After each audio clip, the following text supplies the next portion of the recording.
the same time, right, the price you pay for coffee isn't just the bean, right? It's how did I get the bean to that place? There are certain things in life you just don't mess around with. For some of us, that includes our morning cup of coffee.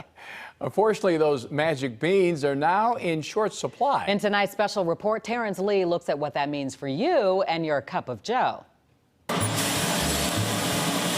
It doesn't matter what time of day it is, a cup of coffee always hits the spot. Just ask Melissa Villanueva. We've been really blessed. We've been really lucky because even during the pandemic, we were all right. She opened up Brew Point Coffee in Elmhurst 7 years ago. It's one of 4 locations she owns now.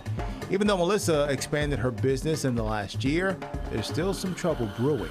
Across the board, we are seeing prices increase. The magnitude sort of depends upon where you're buying it, particularly in grocery stores, folks where the prices are driven greatly by the cost of the bean. So far this year, coffee prices have gone up at least 71%, the largest increase in the last 7 years.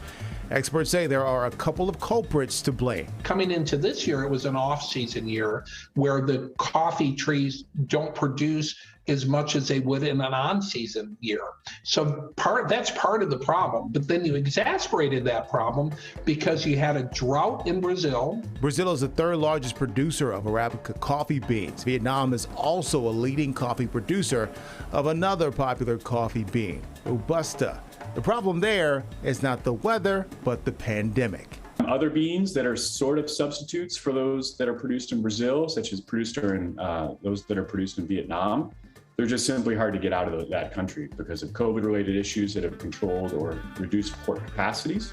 So what does this mean for you and your wallet? Marianela Baez-Yost is a coffee producer from Costa Rica. She supplies Brew Point with the specialty coffee beans it uses from around the world. I think a specialty coffee will be available, but it will become more rare and it will become more expensive. The average person who drinks a cup of coffee a day, you're going to notice some level of quality changes, but I don't think it's going to keep you from drinking coffee every single day.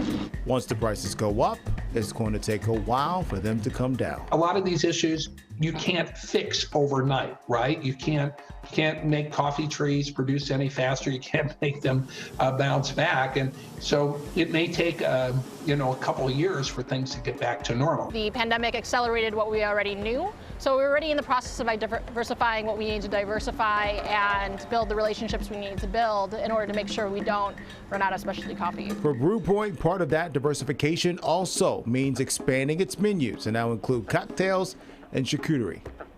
While coffee companies usually try to shield consumers from price increases, some experts don't think that will be possible this time. If you don't see a price increase for your favorite coffee, check the amount in the bag. Some experts anticipate coffee makers will charge the same amount for a little bit less product. Terrence Lee, Fox 32, Chicago.